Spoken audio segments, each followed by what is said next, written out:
Today's devotional is entitled, "It Can Spread Like Fire." They say that bad attitudes can catch like fire, and that you can even measure the mood of a room based off of bad attitudes.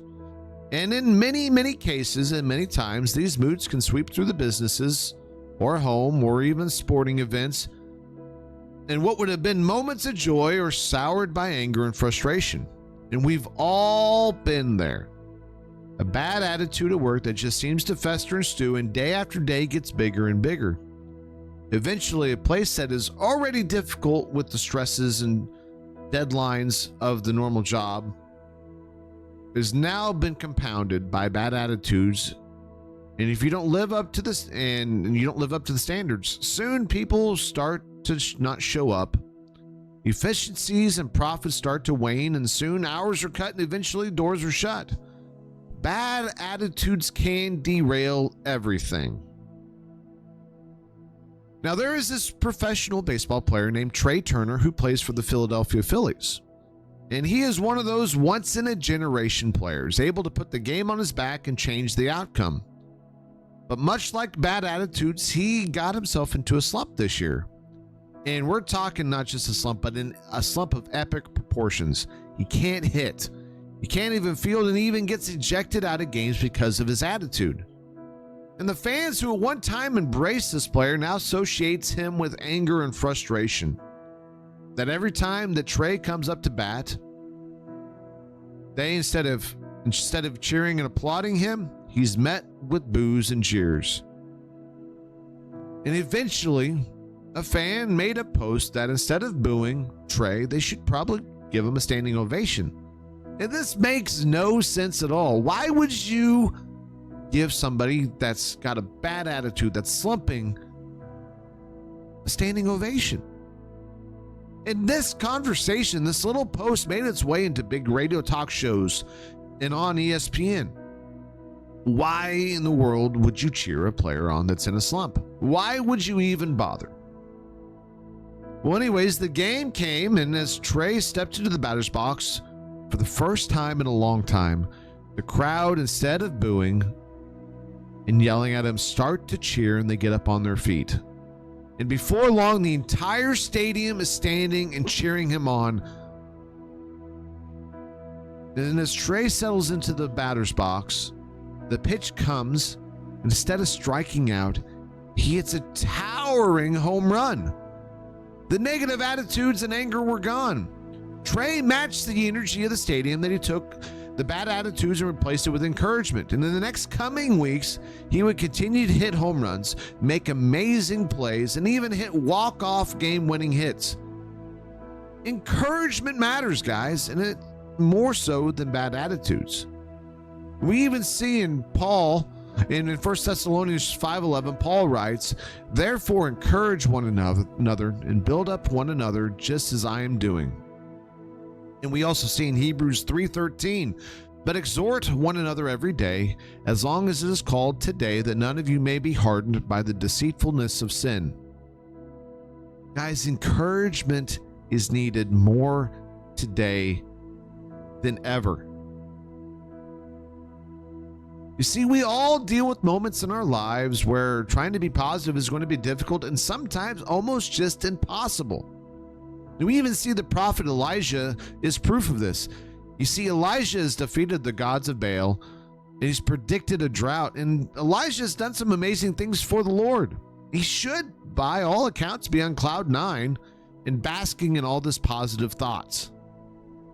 But he gets scared and runs, and we see in 1 Kings chapter 19, verses 2 through 4, "Then Jezebel sent a messenger to Elijah, saying, 'So may the gods do to me and more also, if I do not make your life as the life of the one of them by this time tomorrow.' Then he was afraid, and he arose and ran for his life and came to Beersheba, which belongs to Judea, and he left a servant there. But he himself went a day's journey into the wilderness and came and sat down under a broom tree. And he asked that he might die, saying, 'It is enough now, O Lord, take away my life, for I am no better than my fathers.'" Elijah literally was on cloud 9. He could not do anything wrong.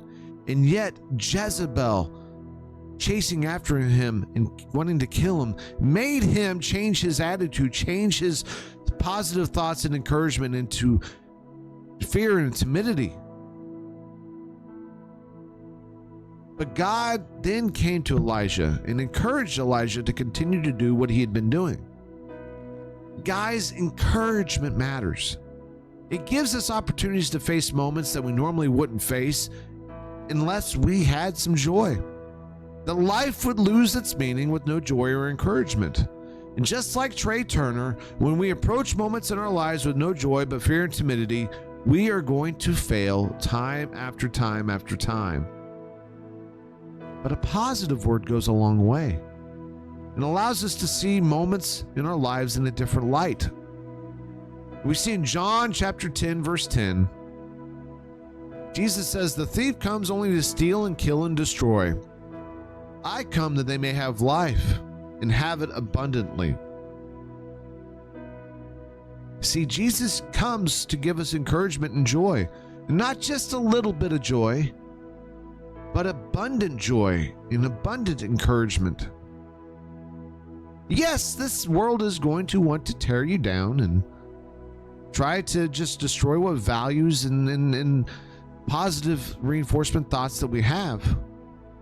That we're going to encounter moments that they're just going to want to tear us completely down to who we are, to just bare bones. But we have someone that we can look up to emulate, because he was able to go through all these moments, not to succumb to those, but to rise above. And we see in John chapter 16, verse 33, "I have said these things to you, that in me you may have peace. In the world you will have tribulation, but take heart. I have overcome the world." There is so much peace and so much joy in this statement, that we will have tribulations and trials. But the same person that's gone through those moments and was able to stand above and stand and not rise and not fail to those moments, but rise above, he's overcome the world, has given us an opportunity to do the same. He's given us all of the tools that we need to be able to rise above, to overcome the darkness that's in this world. Guys, a positive thought, a positive word can take a horrible situation and turn it completely on its head and give you joy and give you peace. You see, Trey Turner is a baseball player to this day. You can find this story. This happened literally this year, where he was in the worst slump ever. He was one of the 20 worst players in the MLB. Somebody that was an elite player that could not see up from down. And he fed into the negativity of the crowd, that it became who he was. His identity was, "I'm a failure. I do not know what to do." But when you interject positivity and encouragement into a situation like that, you're able to feed off of it and do amazing, immeasurable, and just immeasurable things in your life. See, Proverbs 16, verse 24 says, "Gracious words are like honeycomb, sweetness to the soul and to the health of the body." Positive words are sweet. They're healthy. They allow you to grow. They allow you to take situations that would not be sweet and still be able to get through those moments with joy. See, a positive thought and word goes a long way and allows us to live our life up to the potential that we truly have. That is our devotional for today. It can spread like fire.